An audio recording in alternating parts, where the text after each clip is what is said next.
ভাই আমি লাইভে গেছি ভাই ভাই আমি তো জানাইছি প্রশাসন আমি জানাইছি তো ভাই ইউনুস স্যার তো ভালো রেসপন্স দিছে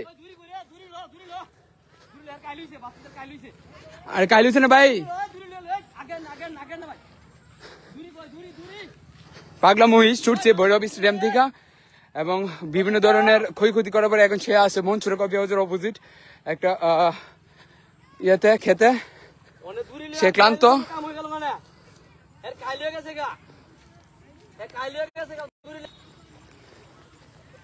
কাছে যায় না ভাই কাছে যায় না ভাই কাছে যায় না এটা কিন্তু এই যে অলরেডি 4টা বাইক ভাঙছে এবং বিভিন্ন ধরনের ইমার্জেন্সিতে এমন 2 জন প্রশাসন একটু বলে দেন একটু ছুটে একটু ইয়ে করে যা আমি হয়তো ইউনিসারে ভালো রেসপন্স দিয়েছি তারা বলছে তো অবশ্যই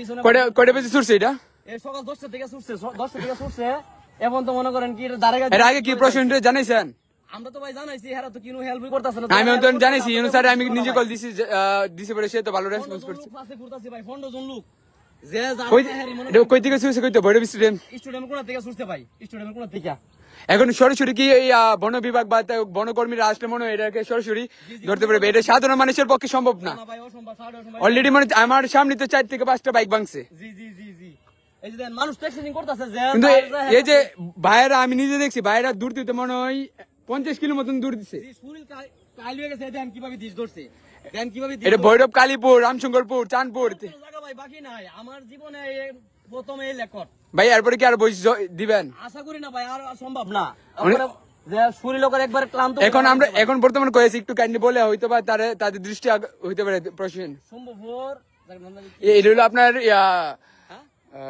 মনসুরা কফি হাউস হ্যাঁ মনসুর কফি হাউসের মধ্যে বর্তমানে আছি কিন্তু মনে করেন কেন আছে দরদির উপরে আছে অন্য তো ধরতে পারতাছি না আচ্ছা আমরা একটু সামনে যাই যে বইসে মালিককে নিয়ে আসছিল শুনলাম মালিককে নিয়ে আসার পরে কি অবস্থা হয়েছে মালিকের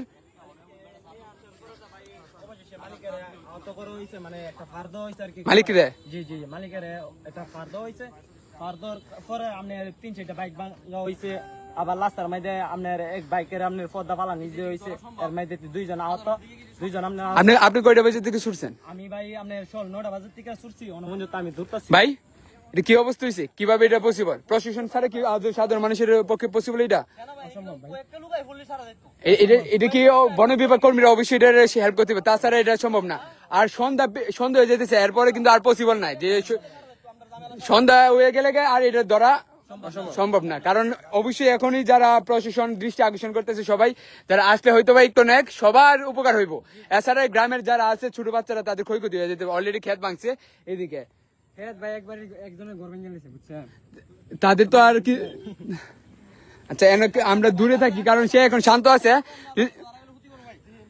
আমরা আরেকজনের সাথে কথা বলবো আমি ইউনুসের সাথে এবং 999 কল দিছি তারা বলতেছে এটা তো আমরা তো 999 কাজ হলো ইমার্জেন্সি অ্যাম্বুলেন্স এবং থানা আন্ডারে তো এটা তো বন বিভাগের ভাই কি অবস্থা এটা নিয়ে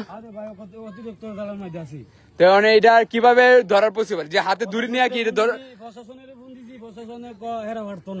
তারা অন্যজন দায় দিতেছে মানে এটা তো সাধারণ মানুষের পক্ষে এটা কি আদৌ কি সম্ভব আপনার হাতে দূরে নিয়ে দাঁড়িয়েছে এটা দিয়ে কি ধরতে পারবেন এই দূরে তো ছাগলে ধরা যেত না মনে শান্ত না তো এটার কি যে অনেকে উপযুক্ত সময় হয়েছে কিনা যে গুলি করে এটা কি বেশ করা আসলে থানার কাজ না এটা তো থানার কাজ না এটা হলো ভৈরব উপজেলা প্রাণী সম্পদের কাজ মানে তারা যদি এটা অবগত না হয় তারা তো দেখেছে আর অলরেডি অনেক ক্ষয়ক্ষতি হয়েছে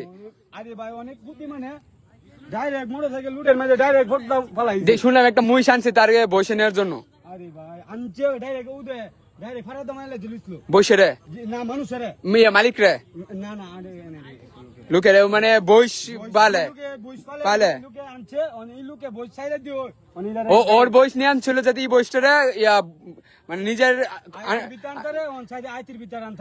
উল্টো ওকে অ্যাটাক করছে আচ্ছা আচ্ছা এখন সে দাঁড়িয়ে আছে অনেক কি করে এটা কিভাবে এটা কি করে প্রশিক্ষণ ছাড়া অবশ্যই যে যারা দেখতেছে ভিডিওটা অবশ্যই তারা যদি শেয়ার করে প্রশাসনের দৃষ্টি আকর্ষণ করে অলরেডি শুনলাম যে 4টা বাইক ভাঙছে 4টা ভাঙে এবং 2 জনকে ইমার্জেন্সিতে পাঠিয়েছে আছে তো সকাল এখনো কুরবানি হয় নাই কত দিয়ে কিনছিলেন বইসটা ইয়াডে দিছিল ভৈরব বাজার থেকেই ভৈরবপুর। নেক্সট ঈদ কি আবারও কুরবানি করবেন? আরে না ভাই, সব বোন আছে বইছে অশান্তি বাড়াইলে। এটা এরকম হয়েছে কি কারণে? এটা এরকম হয়েছে আপনি যে একটা গুরু জবদি ছিল আর তার সামনে? তার সামনে তারপরে এই তা সকাল থেকে বাইরেছে। ও আচ্ছা, ইতে বাড়ির মানুষ এখনো কি জানে যে বয়স কি ধরা হয়েছে কিনা? যে তারা তো বসে আছে যে ঈদের জন্য, তারা তো বসে আছে কুরবানি ঈদ আনন্দের দিন, আনন্দে দিয়ে কিন্তু এই আনন্দ তো আর হইলো না। কম হারিয়ে গেছে গা ভাই। আচ্ছা সমস্যা নেই, ঈদ কিন্তু পরের দিনও কুরবানি করা যা। জি। আন্ধার আচ্ছা আচ্ছা আচ্ছা, আনন্দ বন্ধু বাইরে। তাই যারা ভিডিওটা দেখতেছে অবশ্যই ভাই একটু কাইন্ডলি শেয়ার করে দিবেন, কারণ তারা খুবই এই যে ভৈরব স্টেডিয়ামে, ভৈরব স্টেডিয়াম প্রথম কোন এলাকাতে গেছে? ভৈরব স্টেডিয়ামে গেছে আপনার, আরে আপনি ভৈরব জি জি, কালীপুর থেকে চাঁদপুর এরপরে এই এলাকাটা লাগছে রাখছে না কোনো জায়গা। এখন বর্তমানে স্টে করতেছে কালীপুর, সরি এটা হলো মনসুরা কফি হাউসের ক্ষেতের মধ্যে। অনেক যদি কোনো কারণে প্রশাসন না আসে, অন্ধকার হয়ে গেলে বা সন্ধ্যা হয়ে গেলে, তারা কি ধরতে পারবে এটা? একটা হুতি হইব ভাই ধরতে পারবে এটা এখন না আসলে? তা আপনারা কি কয়টার দিকে ভৈরব প্রশাসনকে জানাইছেন? অবশ্যই তো প্রশাসনের কাজ এটা বন। জানাইছি ভাই 11টা 12টার দিকে জানাইছি। জি জি, আমরা যখন এটার পাশে দৌড়াদৌড়ি করছি ভাই, আমরা যখন কিছু করতে পারতেছি না, যে কাছে যা 50 ফিট। আচ্ছা আচ্ছা, ভাইয়ের সাথে একটু কথা বলি। ভাই আপনি বলতেছিলেন যে আপনি 999 কল দিয়েছেন, আর আমিও কল দিছি। 999 কাজ হলো দুইটা, একটা হইলো অ্যাম্বুলেন্স আর একটা হইলো ভৈরব থানার। তো তারা বলতেছে ভৈরব থানার কাজ তো আর বন বিভাগের কাজের আন্ডারের মধ্যে পড়ে না। তারাও ভালো রেসপন্স দিছে, তবে আশা করি তারা বলছে যে ভৈরব উপজেলার যে প্রাণী সম্পদ আছে তাদের কাজ এটা, তারা তাদের সাথে যোগাযোগ করতেছে, যেভাবে হোক তারা এটা কন্ট্রোল নিবে। এখন বলতেছি সন্দেহ হয়ে যাইতেছে, অলরেডি অন্ধকার হয়ে যাইতেছে। তো এখন আমি ওই যে টিউনু স্যারের সাথে আলাপ হচ্ছে, টিউনু স্যার আমাকে বলছে যে না, আমি ফায়ার সার্ভিসে বলছি, ফায়ার সার্ভিস আমাকে ফোন দিছে, ফায়ার সার্ভিস বলতেছে এটা আমাদের কাজ না, এদেরকে বলেন পুলিশের কাজ। ম্যাডাম আমাকে বলছে যে না, আমি সেনাবাহিনীকে বলতেছি আপনার সাথে যোগাযোগ করবে এ সেনাবাহিনী। বাচ্চা তুমি ইনশাআল্লাহ আসবে। বয়স কিন্তু শান্ত আছে, বয়স শান্ত আছে। যখন এটাকে রানিং থাকবো তখন কিন্তু তোমরা পারতা না। বয়সের সাথে যাও ম্যাডাম বলছে যাও যাও যাও, মই যেখানে আছে এখানে থাকুক, আপনারা কোনো দূরাদূরি করবেন না, এনে থাকতে বলেন। কিন্তু মুইস তো এক জায়গার মধ্যে স্টে করতেছে না। ইষ্ট করতেছে না, আমরা মানুষের প্রাণহানি যাতে না হয় এই কারণে আমরা মহিষটাকে একটা আউর জায়গার মধ্যে রাখছি, মঞ্চরা কফি হাউস, এখানে অনেক বড় জায়গা আছে, এই জায়গার মধ্যে রাখছি যাতে কোনোখানে না যেতে পারে। অলরেডি দেখলাম একটা খেয়াতে ক্ষতিগ্রস্ত হয়েছে ক্ষতিগ্রস্ত হয়েছে, এবং একটা বাড়ি ভাঙছে। গাড়ি ভাঙছে, 4টা মোটরসাইকেল ভাঙছে। আর ম্যাডাম আমাকে আশ্বাস দিচ্ছে সেনাবাহিনী আসবে, আপনাকে ফোন দেবে, আপনি একটু শান্ত হয়ে বসেন। তো এখন তো আমরা শান্ত হইলে কি হইব, কিন্তু মুইস তো শান্ত হইতেছে না। মুইস এই যে ম্যাডামের প্রতি অবগত জানছি, ম্যাডাম এই আশ্বাসে আমাদেরকে একটু দূরত্ব পাবে, সেনাবাহিনীকে অবশ্যই অবশ্যই সেনাবাহিনীকে যে বলে সেনাবাহিনী দ্রুত উদ্যোগটা নেই, কোনো মানুষের প্রাণহানি যে হবার আগে যাতে উদ্যোগটা নেই। আমি ম্যাডামের কাছে আবেদন জানাচ্ছি। তো সকাল কয়টার দিকে এটা ছুটছে? সকাল 10টায় ছুটছে, নামাজের পরই নাকি? নামাজের পরে বই ছুটছে। তো ঈদ কি ভালো কাটছে? এই তো আর কি ভালো কাটবে, মানুষের চিন্তা করতে করতে আমরা হয়রান। আচ্ছা ছোট ভাই, কি অবস্থা তোমার? আচ্ছা আচ্ছা, 1 মিনিট ভাই, ভাইয়া দেখলাম অনেক এক্সাইটমেন্ট আছে, কি আনন্দ হইতেছে নাকি? আনন্দ ভাই, এই মুখে দিয়ে হাসি দেখতেছি ভাইয়ের। আচ্ছা আচ্ছা সারা বৈরব ঘুরে ঘুরছে। আচ্ছা, যখন এটা বই শুরছে হয়তো মনে করছেন যে এটা ধরা যাইব, কিন্তু সময়ের সাথে সাথে দেখে গেছে এটা আউট অফ কন্ট্রোল। আমরা বলছি যদি কোনো মার্ডার হয় তখন আমাদেরকে কি জব দিবে, আমাদেরকে ধরবেন। আচ্ছা আচ্ছা আচ্ছা, অলরেডি যে দেখলাম একটা ঘর ভাঙলো, 4টা বাইক ভাঙলো, তাদের তো আর কিছু করার নাই, যে একটা বাড়িতে অ্যাটাক করছে, বাড়িতে যাই হোক তারা নিজেরা সেভ করছে। যদি এখানে বাচ্চারা বাইরে থাকতো তারা একটা ক্ষতি হইতে পারতো। তখন তো এটা দায়ভার অবশ্যই ভৈরব উপজেলার যে প্রশাসন তাদের নেওয়া উচিত ছিল, কারণ অলরেডি বৈশিষ্ট্য ছিল 5 ঘন্টা এরকম হইব সকাল 10টার দিকে, তখন তো এটা দায়ভার সম্পূর্ণ তাদের উপরে যাইতো, কারণ তারা অবগত বলছে এদের সাথে, এদের কাছে যে ইন্ডিশনটা ছিল এটা নাকি এদের কাছে নাই। তখন এরা পরামর্শ দিচ্ছে যে আপনারা দুইটা মহিষ ছাড়েন। আমরা 2টা মহিষ ছাড়লাম, কিন্তু ওই 2 মহিষ ওরা দীক্ষা পালায় গেছে গা, কোনো ইয়া হইছে না। মুইশের মা জন্য ডাইরেক্ট মেরে মারার ব্যবস্থা করছে। ও জান বাঁচায়া চলে গেছে, ও এদের আইতি রাজি না, আর কি করবো ওর জানতো। আর মুইশ ডাইরেক্ট চলে গেছে, মুইশের সম্ভব হইছে না। ও কি মোবাইল ছিল? ভাই আইফোন ছিল।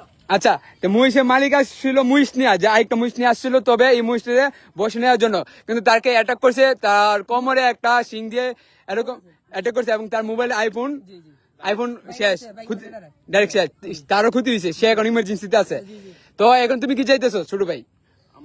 ভাই প্রশাসনটা চাচ্ছি ভাই গুলি করে মারবার। তো ঈদ কেমন কাটছে?